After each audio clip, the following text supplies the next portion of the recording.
Dear friends, all brothers and sisters who have come here to this very beautiful Thiruvananthapuram, and all of you are very important people. And Kerala state per se is a state where the political awareness is so high. Everybody is aware politically. It's a state where politics, the discussion happens everywhere, from a tea shop to a dining room to a village. Everywhere people actively talk politics. It is a state when India got independence, when the whole country's literacy rate was 19%. Kerala was above 40%. I'm talking of 1947, 1950. It is that kind of a state. And today that state is making a decision in about 3 days' time, April 26. It is making a very, very important decision about ideology, about development, about new India. How Kerala is looking at India's growth story over the next 25 years. That is why this election is very, very important for a couple of states, for states like Tamil Nadu and states like Kerala. Because we are making a very important decision that is going to alter the economy, the state, the nature of our thinking over the next 25 years. I am very happy that all the 6 parliamentary constituencies, Trivandrum, Mattingal, Kollam, Mavelakara, Pathanamthitta, Alappuzha, all people are assembled here, be it the influencers and be it our office bearers. If you look at every election in India is a story. 1952 election was about, oh, we got independence, please vote for us. And even the people who stood against the Congress party are Congress people only who stood against the Congress party, 1952. After 1977, we did not want Congress because of emergency. That is also a story. All of us wanted to defeat Congress. Even Jansangh was part of a Janata party, a short-lived experiment for a couple of years before the party BJP got formed in 1980. So like every important election is a story, but these 2 elections are very important. 52, the election after independence. The election after 77 is a punishment for emergency. Again, 2024 is one such election because this is an election even before we vote. We know it is going to be Narendra Modi ji as India's Prime Minister for a 3rd straight time. That is the beauty of this election. All this election, if somebody is looking at 50 years later, if somebody is looking back at this election, they will remember 52, they will remember the election after emergency, and they will remember the 2024 election because Modi ji is coming back to power.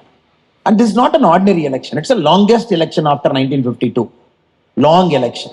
Tamil Nadu, we voted April 19. You are voting April 26. The 7th phase is June 1. Such a long election.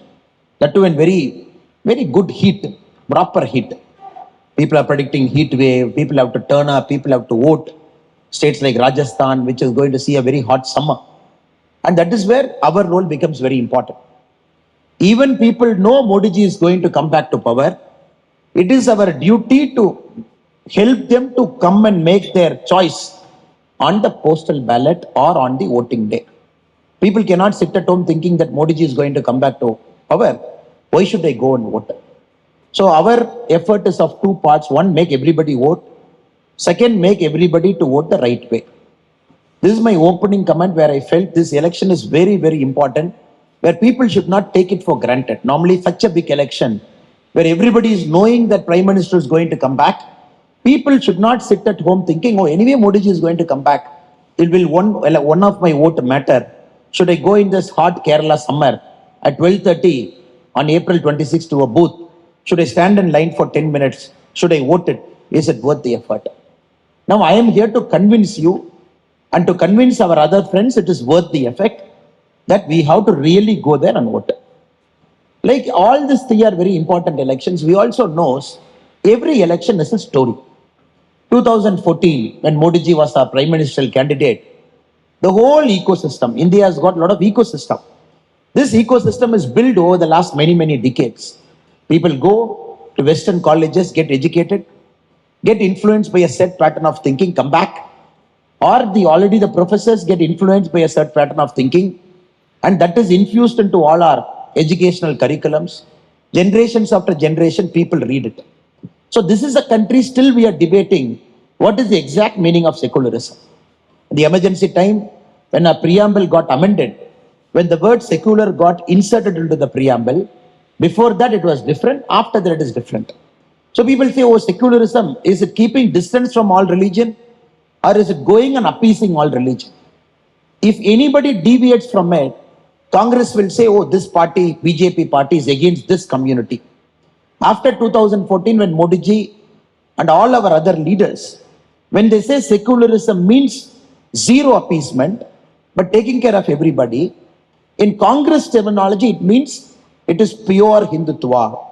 It is forsaking other community. This is a problem in the last 10 years all of us are facing, because 70 years of unlearning, relearning and learning that happened because of ideological lens, we are trying to remove. In a state like Kerala, this is much more higher than other parts of our country. So 2014, they said, oh, if Modi ji is going to come back to power, India is going to get finished. Who said? The left liberal ecosystem, they said, starting from Kerala. The magazines which support this set pattern said, oh, all institutions will collapse. If Modi ji is going to come, it is going to be a Hindu brand of politics, 2014. Now 2019, when again Modi ji was standing in front of us for a second term, again the same group made a comment, no, the people of India are angry. They're going to defeat Modi ji in 2019. You see this result, because everywhere Modi ji has done a great disservice. This is what the ecosystem said. 2019, we came back with a larger majority. 2024, this ecosystem has become a label.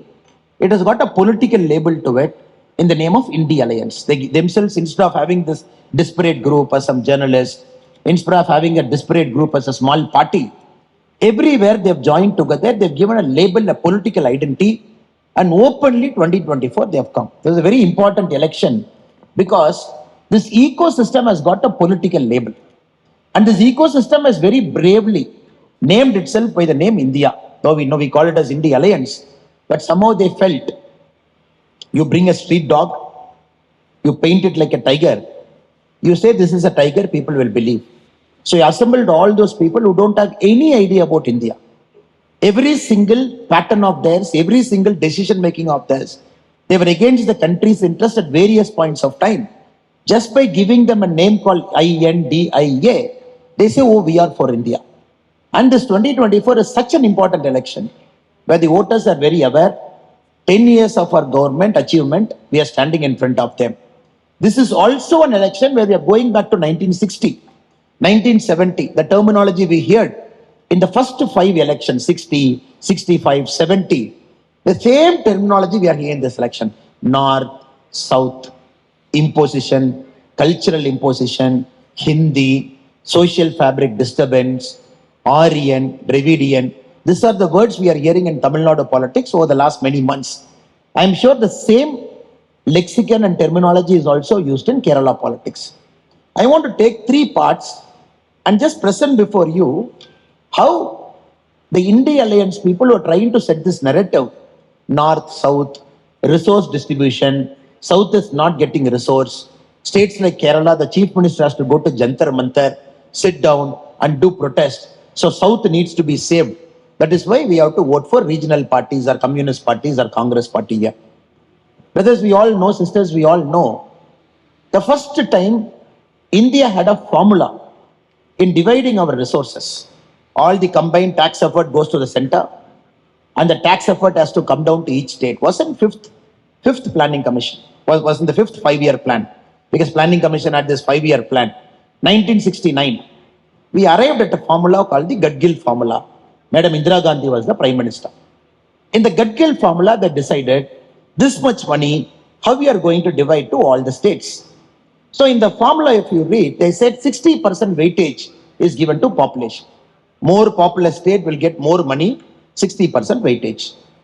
Mean income distance. Oh, some state, the average net income of a state is less than the national average income. So 60% population ratio we started.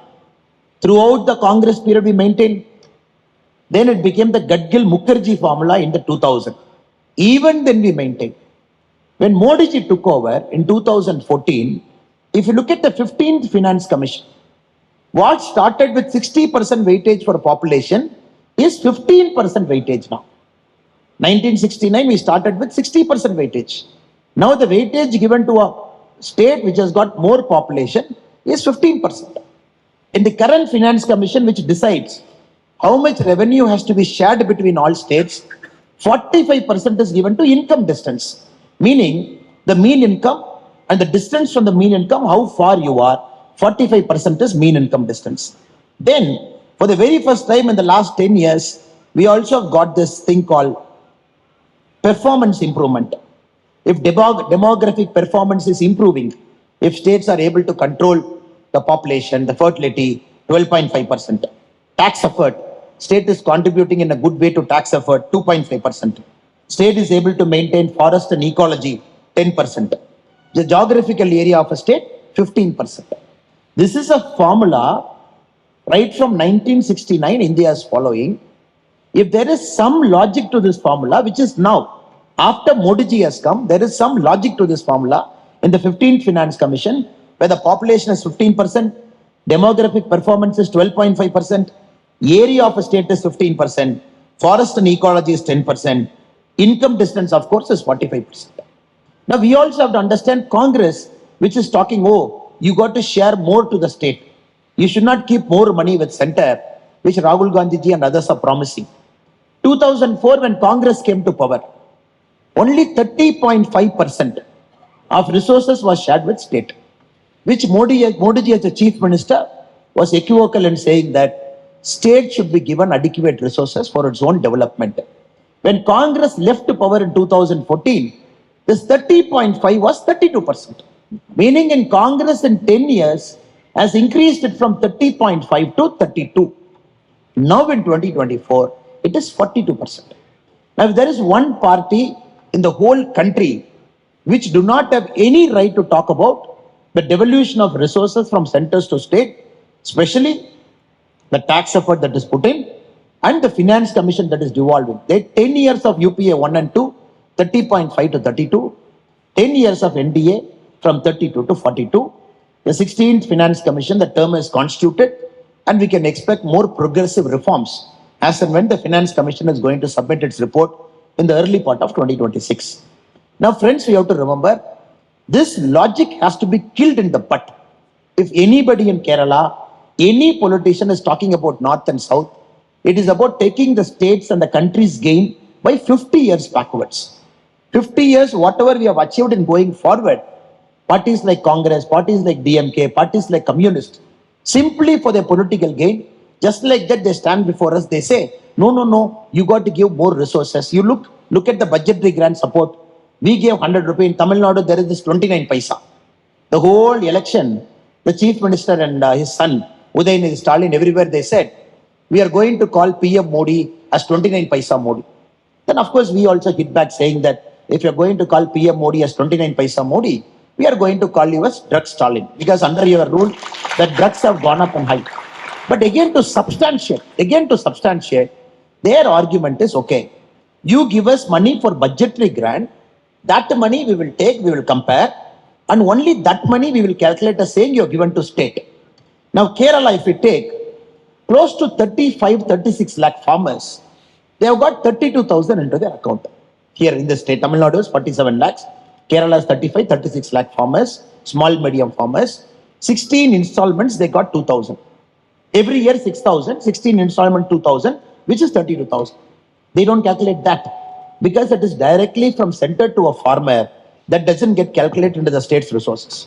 Or when you build lakhs of houses, PM Awas Yojana, when you transfer 2,73,000 to their account, they say, no, we will not calculate. Or LPG subsidy 300 rupees to the bank account, they say we will not calculate. Or when you want to calculate all the roads we have put, all the bridges we have put, everything the central government is doing it, they say we will not calculate. They say it is only when the money is given to the state as a budgetary support, only that we will calculate to say the center is giving us less. Now the complete model has changed. Till Modi ji came, the central government was not playing an active role in propagating development. The central government never took care about development per se. Because 2014, Congress last interim budget, before they left office, the money that was kept for infrastructure, was approximately 1,17,000 crore, approximately. 2024, February 1, our last interim budget before the elections were called, we gave 11,11,111 crore for development. Because when a central government is taking upon itself to say, I am pro-development, don't worry, you don't have a house, I am not going to say it's a state's responsibility. Modi ji is saying it's center's responsibility. I will take care. I will give you subsidy. Yeah. Again, if you look at free ration, if you look at everything, but their calculation, their logic is, you have to give everything to the state will take care. That model will not work, it is not going to work. This is very important. We bust this myth of saying that your resource allocation theory itself is improper and your explanation is criminal. And not only that, they are doing a great disservice to a state like Kerala, which has got the highest literacy ratio. Now I come from Coimbatore. When you look around the colleges of Coimbatore, Coimbatore has got approximately, Coimbatore district, we have got 310 colleges. It is one district in India which has got the largest number of colleges in a district that is not the capital city, 310 colleges. If you look everywhere, I see a lot of our Malayali friends, be it a medical college, be it an arts college, I see everywhere, big Malayali speaking students. Of course, Kerala is a home to a lot of our Malayali friends. More than lakhs of people, they stay in Kerala, reside in Kerala. They have added richness to Tamil Nadu social fabric. But I'm more concerned with students who are not residents in Tamil Nadu, who are from different parts of Thiruvananthapuram, Kollam, different parts. They just come to a neighboring state like Tamil Nadu, Coimbatore preferably, Chennai, Bangalore, Hyderabad. They just study for 3 years, again they come back. If you trace our children's story, they were born in Kerala, higher education, good education institutions in Tamil Nadu, Karnataka. Again, their job is somewhere else. I believe this is the greatest disservice that has happened to Kerala over the last 70 years by the political parties which has ruled Kerala. A state which has got the highest literacy rate. A state, even when the country was born, which has got a literacy rate of 46%, India was 19%. A state where the human capital is going all around the world but not inside Kerala. I believe this is the time you got to fix it, sir. If we don't fix it, we are in deep trouble. And Kerala has to take it as a challenge in 2024 to say, first, our human capital is for Kerala's development. Of course, India's development. It is not for a Middle East development. It is not for a Europe development. It is not for a Far East development. The Kerala's human capital, which is very, very rich, which is one of the best in the world, I believe this should be an important narrative of 2024 elections to say, our people will stay back. We will bring the state-of-the-art companies here. We will bring techno parks here. We will bring the software parks here. But unfortunately, the narrative is not this, sir. The narrative even today, if you look at the daily newspaper, even today is Vijayanji and Rahul Gandhi ji fighting. North-South problem, tax devolution issue. And Vijayanji said, when our alliance will come back to power, we will give all money to Kerala. Or if you come to Tamil Nadu, they will say, we will give all money to Tamil Nadu.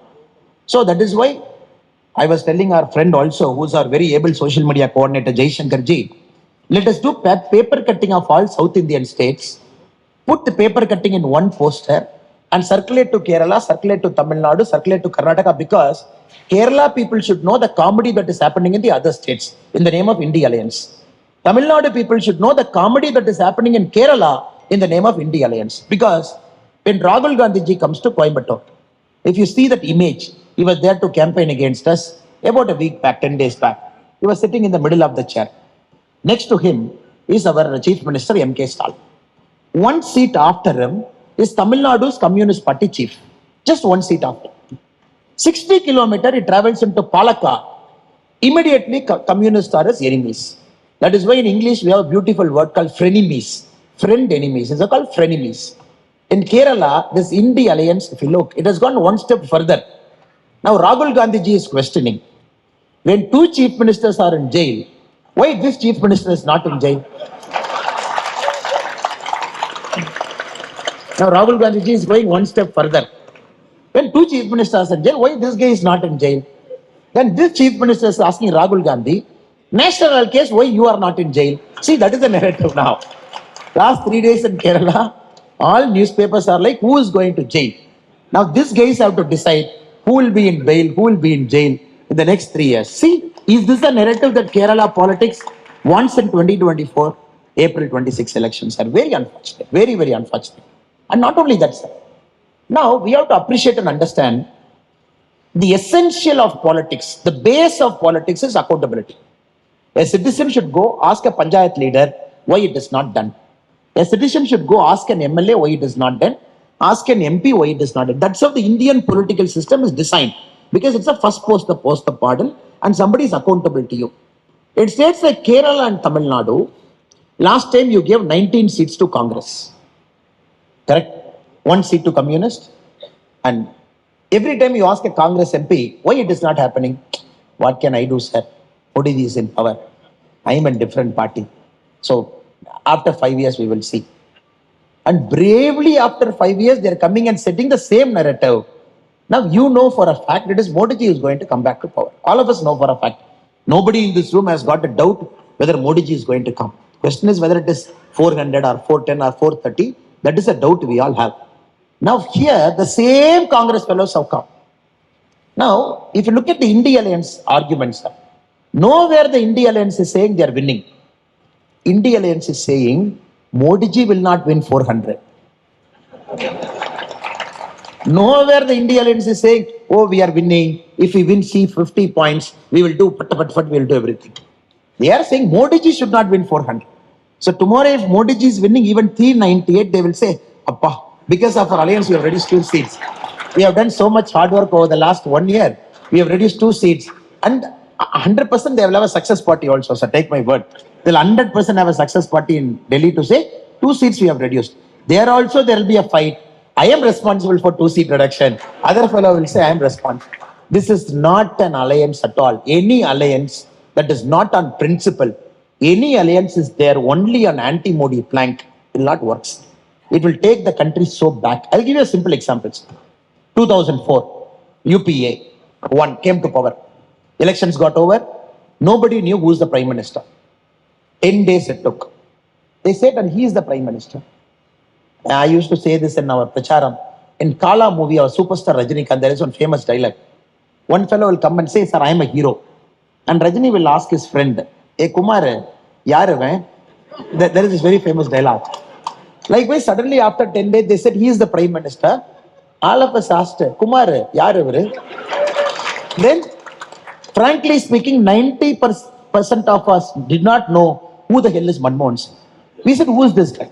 Then they took explanation for 1 day. No, former Reserve Bank governor. He contested in Delhi, lost once. He's such a nice person. Please believe us, he's a good man. And he's your Prime Minister. Sir, if you look at demographic blunders over the last 50 years in the whole world, I believe this should be number 1. First time a Prime Minister was imposed on a country that thrives on democracy. This is a country, it's noisy democracy. Tea shop fight, bus stand fight, everywhere we fight because it's democracy. This country, somebody said, he is the Prime Minister whom you never elected, who never went to Lok Sabha, who is a Rajya Sabha 2 times, and who was far away from politics, not even a political functionary, who's an office bearer, Congress Party All India Secretary, Congress Party General Secretary. Nobody knew. They said he is the Prime Minister. 10 years we put up with it. What is the price we paid for it? Our Raja, our 2G Raja, he writes a letter. Very interesting letter. He writes a letter. Now, first the Prime Minister writes a letter to Raja. He says, Dear Telecom Minister, your first come, first serve policy, FCFS, is fundamentally flawed. Please review it. Then Raja writes a letter to Prime Minister. Dear Prime Minister, Vanakkam, I think this policy is right because my leader also believes this policy is right. And I am going to stick with first come, first serve. This is the bare essence of 2G scam. Where Raja decided, he put a cut-off date. He said, look, day after tomorrow is a cut-off date. Whoever has given the application before the cut-off date, first come, first serve, I am going to qualify them. I am going to give them license. Do you know how many pages somebody has to fill, sir? 727 pages you got to fill. Company, financial statement, which you took. And the essence of 2G scam, people got the document 1 week before, people filled it. When Raja said, Tomorrow morning it is starting. The application 7 o'clock it is open. All the companies which is in the 2G scam list, they arrived there with a filled up list. They said, come on, please take it. First come, first serve. Give me my license. Why it happened? Because a strong prime minister was not there who couldn't say, this is stupidity of the highest order. Please take this logic back. So nobody is saying Manmohan Singh is corrupt. This country right now is not searching for somebody who can claim, oh, I am like a Buddha, I will sit there and watch what is happening. I will not. This country wants a functioning prime minister.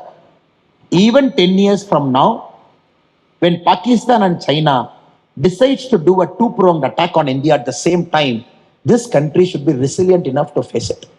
So that is the challenge before us. Do we have a prime minister of that caliber? I'm just giving you one example of first come, first serve. How a prime minister who is not accountable to the public, because the prime minister is not elected. The prime minister doesn't have a constituency of his own. The prime minister doesn't go on campaign for every state election. In this country, 6 elections a prime minister has to face every year. 6 election people will judge a prime minister. 6 election people will ask the prime minister, what have you done? So this prime minister has to take so much risk. Demonetization before UP, still you go and face. GST, go and face. You make this nation, go and face. The essential nature of Indian democracy, a prime minister has to be a risk taker. And the prime minister has to face the public and convince the public and still make the public to vote. This is a country that there doesn't need stagnated solutions. No, I am a prime minister. I will not make decisions because I have 6 elections every year. I will just keep quiet. If I make one decision, somebody will feel hurt. Kerala will feel hurt. Tamil Nadu will feel hurt. UP will feel hurt. I will not make any decision. Please vote. This country doesn't want prime ministers like that. So Modi ji has broken that mold to say, I am a performing prime minister, but every year I will face 6 elections. I will convince you to vote for us because my decision is right. In this context, friends, I am making a very humble appeal to all of you. Now you tell me, in the alliance, will all leaders agree to a single leader who will be a prime minister? Question number 2. Even if all leaders agree to a single leader as prime minister, will that person be able to run the cabinet? Question number 3. Even if this person is able to run that cabinet, if he has to pull up some minister for some wrong thing, X is prime minister, Y is in Mamata Banerjee's party, Z is in Arvind Kejriwal's party, B is in some party, and if he has to fire, the essential thing of a cabinet is the prime minister should have the right to fire. Though in our country it's the president who accepts the prime minister's decision, because the cabinet cannot be under the control of a prime minister. If 3 answers are false, false and false for an India alliance, then what are we looking at, sir? We are looking at a country that will go to shambles if any of them will decide that I am going to be the country's prime minister. Rahul Gandhi ji is no concurrence here only. And many of his ideas, if we implement, it is much worse than 1991 USSR. USSR, when somebody said why USSR collapsed, one communist gave a beautiful answer. Sir, the essence of communism is very simple. You got to act as if you are working. The government has to act as if it's watching. This is the essence of communism. If both of you break it, communism will collapse. I'm telling this again, sir. When USSR collapsed, somebody asked a communist why it collapsed. They said, sir, people and party, government, 2 are there. People have to act as if they are working. The government has to act as if it's watching. When anyone breaks, USSR collapses. That is why you build up an inefficient state. One fine day it collapsed when the whole country was, world was opening up. Friends, we have to understand in this very, very important election, Kerala has to make a choice. And this choice has to be pro-development. And this choice has to move Kerala forward. And this choice has to be very simple. That Kerala's human capital is first reserved for Kerala state. When Kerala is prospering, India will prosper. Kerala cannot be a net exporter of human capital. This is a flawed and completely illogical model. Kerala cannot export its beautiful human talent, bountiful brain to all parts of the world to say, no, even if you go to moon, there is a Kerala person standing there. Though we feel proud that whichever part of the world we go, there is an Indian and a Malayali and a Keralite brother and sister who is there. Though we feel proud. But when we come to Kerala, brother said, Jal Jeevan Yojana. Jal Jeevan Yojana. Just look at what they have done to the states. If you look at the performance report of the whole country, Kerala stands the lowest. Here the Jal Jeevan completion is 51%. 51%. 51%. Bihar, where they speak so bad about Bihar, our brothers and sisters, Bihar is 96%. You are 70 lakh houses. Bihar is 1 crore 66 lakh houses. There they have done 96% completion. Here it is 51% completion. So what model are they talking? A state like Kerala, they are not able to complete a central government project. That to 100% grant from silver line, silver line, silver line. I am hearing from a school student. And many a times he used to go and Google, what is the silver line? And some protest, some fellow. And Modi ji beautifully got to Vande Bharat, which is connecting the length and breadth of Kerala. Yesterday I was in Palakkad. Again, the difference between communist and Kerala is two things, sir. Communist and Congress party. A Congress party will copy and get caught.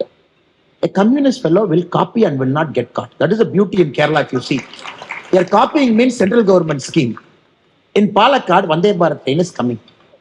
There the Congress MP felt, let me go to a printer shop, take 3 photos, print out. He came and nicely pasted in Vande Bharat train. He said as if he invented, he went and convinced Modi ji, no, we have to move to Vande Bharat. The same thing the great Shashi Tharoor ji has also done here. And Shashi Tharoor ji has gone one step further. And proudly the constituency report, if you read Shashi Tharoor ji, somebody should ask him in a forum like this, Shashi ji, it is all great. These are all the things that happened in Thiruvananthapuram. What did you bring? When Vande Bharat comes, he says, I did it. As if he sat in that forum, he invented everything. So there the Congress fellow put his poster. Poster, sir. Have you seen? The whole country was laughing. In the 2 compartments, only his face was there. It was just going. Now I think it's time for Kerala, especially the beautiful, the bountifully abundant talent and the brainy Keralites to make a choice. We have to move. How long can we talk about ideology? Okay, let us come to ideology, sir. Ideology is the last fortress they hold. They say, no, this is an ideological state. I am not going to allow this state to get broken. Now, sir, let us compare this. You have given chance to both the parties multiple times. 5 years? 5 years, sir. 5 years? 5 years. Now, Kerala has to make its choice clear. When Modi ji is going to come back for 5 more years, for sure, that's a definite. 5 more years, are we going to keep a Congress or a communist as an MP to say, what can I do? Modi ji is Prime Minister. Come and meet me after 5 years. Choice number 1. Or choice number 2, where you can, if it is a Bharatiya Janata Party MP, ND MP, you can go and catch the shirt collar. You can say, what are you doing, sir? It is your Modi ji who is sitting as Prime Minister and we have voted for you. Why can't you get this? Sir, this is the beauty of a democracy where people should come and ask you a question. Why are you not doing it?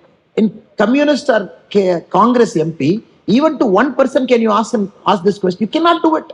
Why not? The great why not where Rahul Gandhi ji is contesting. Karnataka, forest minister, gave 10 lakh to a person who got killed by an elephant attack in Wayanad. Sir, anybody who gets killed by a man-animal conflict, it's sorry state of affairs. We have to take care, that's a duty.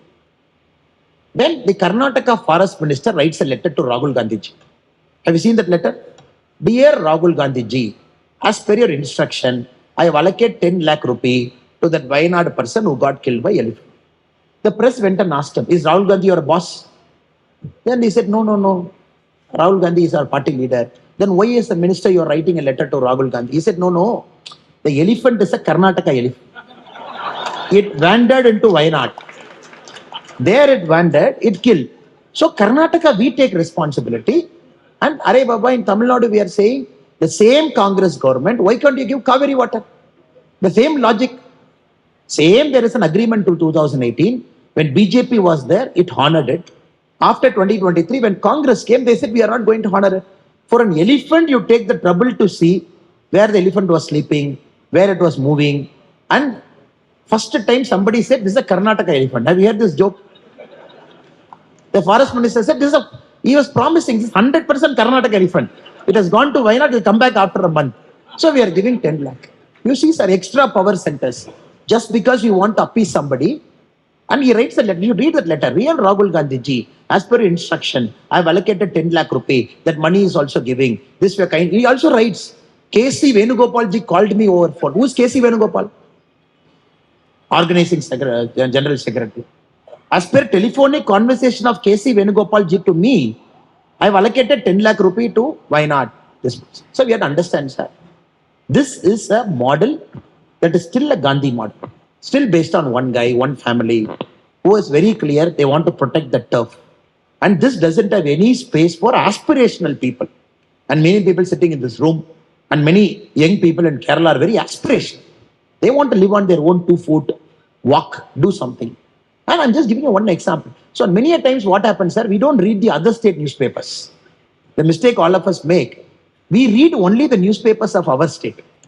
If you read our Telangana Chief Minister, Revanth Reddy Garu, the anchor is asking, Sanatana Dharma, what is your opinion? He said, Sanatana Dharma is very important. I'm holding very strong to it. Election time. Now this is the time for all Congress people to become Ammar, Akbar and Antony. We all know. All election, Ammar, Akbar or Antony they become. Sanatana Dharma is very important. Anchor asks next question. When Udayanithi Stalin abused Sanatana Dharma, what is your opinion? He said, you see, in our alliance, it's all like this, unity and diversity. Then the anchor asks a pointed question. But still he abused, what is your answer? He said, Udayanithi Stalin should be punished. Then the anchor asks a 4th question. Are you sure? 100% punishment hona chahiye. Then DMK fellow threatening Congress in Tamil Nadu yesterday. In the alliance, we are keeping our mouth shut because Tamil Nadu elections are over. They can speak anything they want, the DMK. Please mind your words, Mr. Revanth Reddy. Sir, this is a sign of things even before the second phase of poll has happened. Only the first phase has happened. Second phase, third phase, fourth phase, fifth phase, sixth phase, seventh phase till June 1. That is why to a journalist friend I was telling, sir, India Alliance ka engine Tamil Nadu mein failure ho gaya. Now where will it take off? Only one election, it is over. Now you are seeing fight, you are seeing Congress and DMK fighting. It's a matter of time. So before you vote, 5th phase we should not regret. Because there might not be an India Alliance anymore in the 5th phase. Anybody who thinks India Alliance will save the country in Kerala, any of our brothers and sisters are thinking, they got to think twice, because when the election enters the 5th phase, I'm not sure whether India Alliance will be intact by phase number 5. So brothers and sisters, humble appeal to all of you is, this is an election of progress, election of development. This is an election, of course. I am also a proud Tamilian. Doesn't mean I have to pick up a fight with the North, I have to pick up a fight with my Bengal friends, I have to pick up my fight with Rajasthan. I am also a proud Tamilian. Doesn't mean I have to ill-treat or hate any other person who doesn't speak my language. I am also a proud Tamilian. Doesn't mean I have to pick up an unnecessary fight by a state by insulting and demeaning it. Insulting and demeaning it. So Congress has failed to understand this logic. A proud Kerala doesn't mean we give up our interest to anybody. State interest, of course, is paramount. BJP party, if you look at it, it's a beautiful party. Modi ji is a Gujarati. He's a Gujarati speaking person. Now he's an Indian Prime Minister. He knows what a federal democracy is, how each state should be treated, and how each state should be given a hand for the state to grow. Now Congress picking up an argument to say, if you say I am an Indian, meaning you are not Tamilian, is stupidity at its worst. If Congress saying, if you say you are an Indian, you are not a Malayali, is saying stupidity at its worst. Now new terminology the Congress and communists are saying, Malayali means we are not Indian. What logic is this? A Tamilian, DMK. Tamilian means India second. A Tamilian means India first only. A Malayali means India first only. There is no confusion there. This is a new logic they have brought it in 2024 to say, oh, BJP is saying India first and Malayali first. Don't believe in it. We are saying Malayali first and India second. Please believe in it. What nonsense. What nonsense. When I flew in here, a Malayali pilot was driving me. We are flying over 2 states. Can I tell him? No, your border is over. Please drop the plane. We will walk and go. This is a state where everybody is everywhere. And the rich social fabric. We have to understand, sir, they are destroying our social fabric. Every vote to India Alliance is destroying our social fabric. It just doesn't make any sense to us. That is why Kerala has to reject it outwardly, very clearly on April 26 to say that we are for unity and diversity, a strong country, but also means a strong state. Last but not the least, sir. Now, Trivandrum is very lucky. Mr. Rajiv Chandrasekhar ji is contesting on a BJP ticket.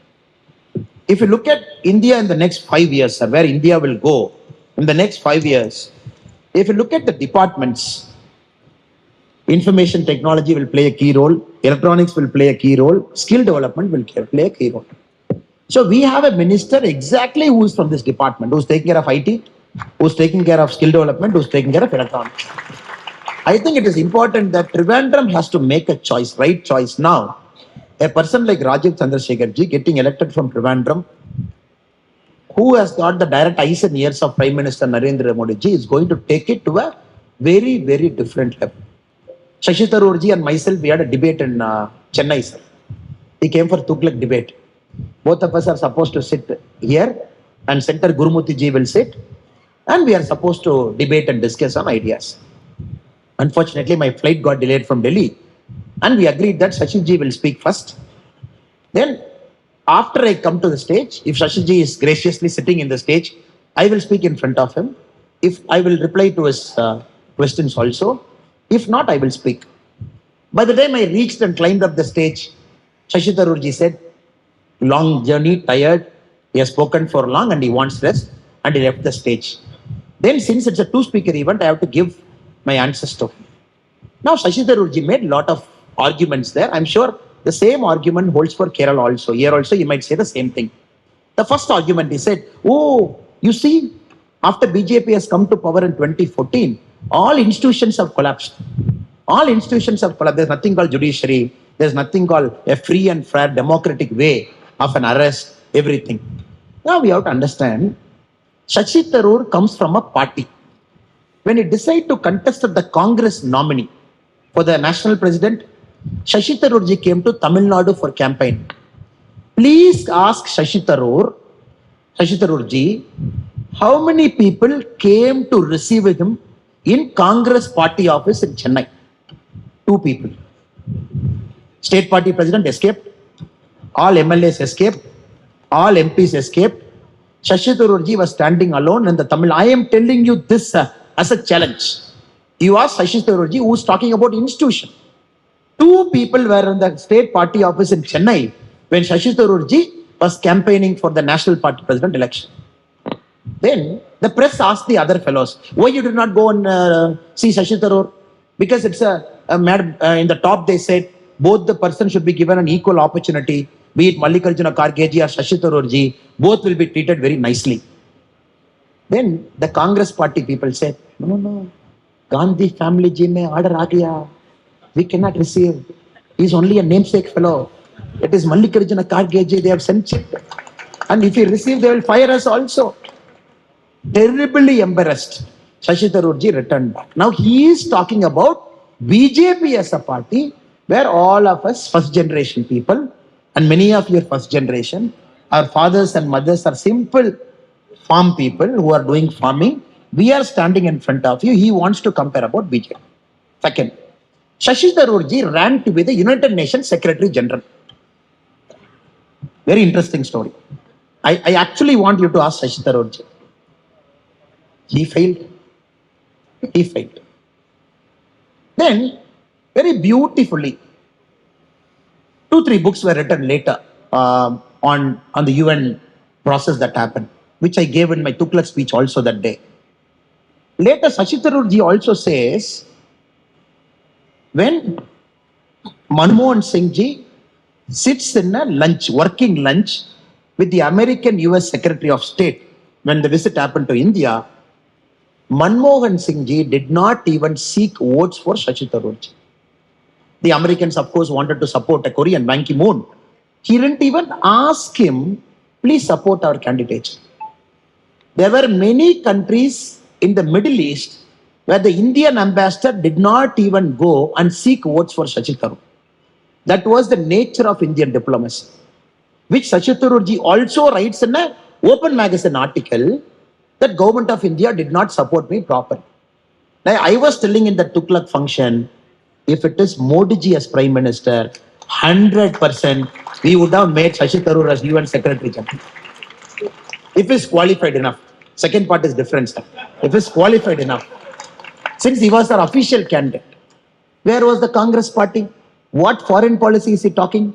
When the own Congress party, when he was not a member, when he was a diplomat, suddenly he becomes a member of Congress party. Suddenly he says, oh, Congress, all great, all super and fantastic. The third one, Congress alone used 91 times Article 356. Madam Indira Gandhi used it 51 times. He comes from that legacy. Modi ji in the last 10 years, you please recall one instance, sir, where Modi ji has used Article 356. Such a strong government, 303 MP, 17 states in power. Why Modi ji did not use a single 356? He is taking us a lecture on democracy. You used it 91 times. Madam Indira Gandhi alone used it 51 times. And then Shashi Tharoor takes a lesson to us saying, oh, institutions have collapsed after Modi ji has come. What institution has collapsed, sir? What institution has collapsed? Suddenly they want to make electoral bond an issue. Sir, 44% of electoral bond BJP received. 56% electoral bond opposition party received.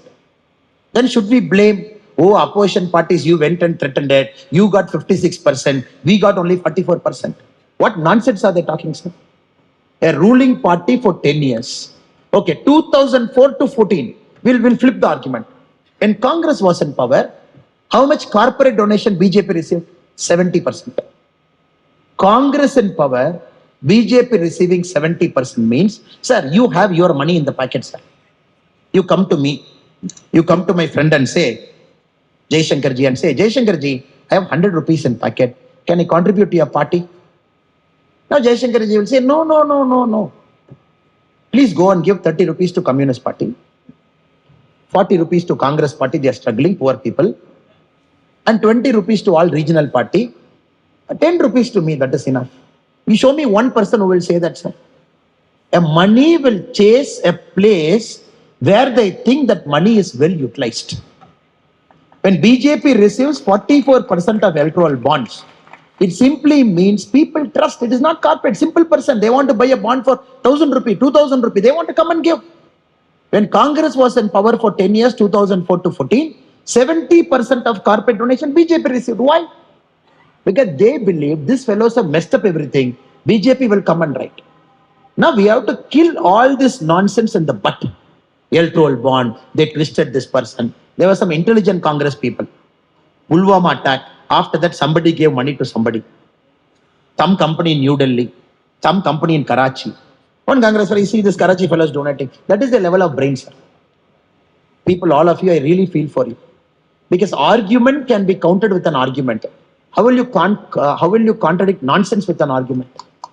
The last 10 years, half of our job was only countering this Congress nonsense. So institutional collapse, all this are bogus.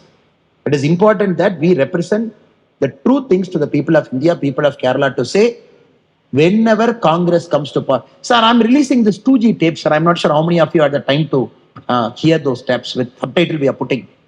So if any of you did not have the time, I humbly request you to go into our Tamil Nadu BJP's Twitter page or my Twitter page and look at 10 tapes we have published. Very beautiful. 2G happened. CBI has to write Raja. T.R. Balu minister in the tape. T.R. Balu says, Raja, don't worry. I've spoken to CBI director, don't worry. And tomorrow they are coming to my home.